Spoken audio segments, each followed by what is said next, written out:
Good morning, how are we? Frustrated Farmer here. You see I'm drinking this free, this for free as well for the haters. J&R Pie kit, that's where we got the Fent from. We're all Fent, aren't we? Anyway, enough about tractors. We're talking about the Great British Beef.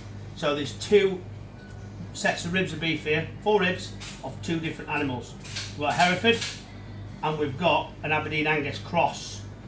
No, yes, an Aberdeen Angus cross. So we're going to look at them. What's the difference? Straight away we notice yellow fat, white fat.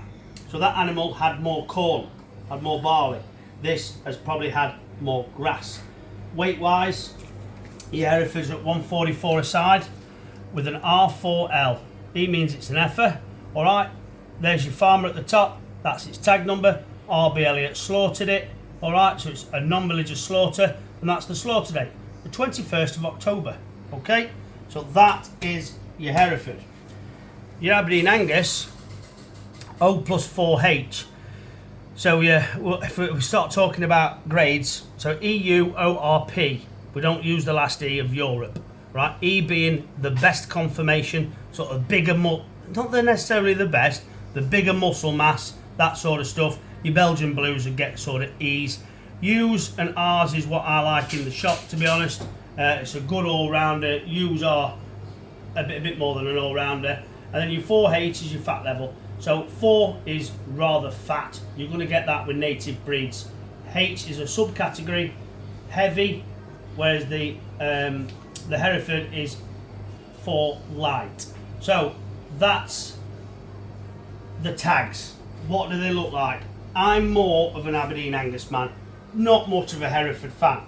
So we'll cut into the Hereford first.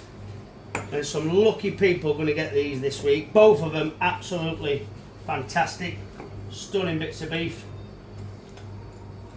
All right, I've not quite got that bone. There we go. So there's your Hereford. All right, that's your Hereford there. Absolutely stunning, beautiful, nice bit of beef, lovely bit of beef. Now your Angus. Now I'm hoping this is going to be something a bit extra special. Oh,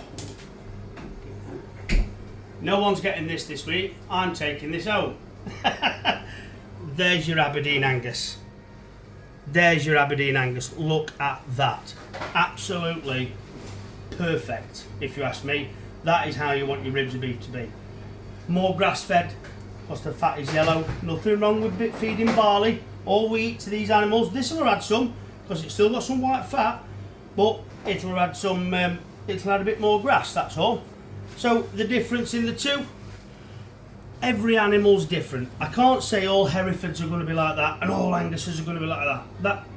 That's not the case. But on this instance, this is what it is, right?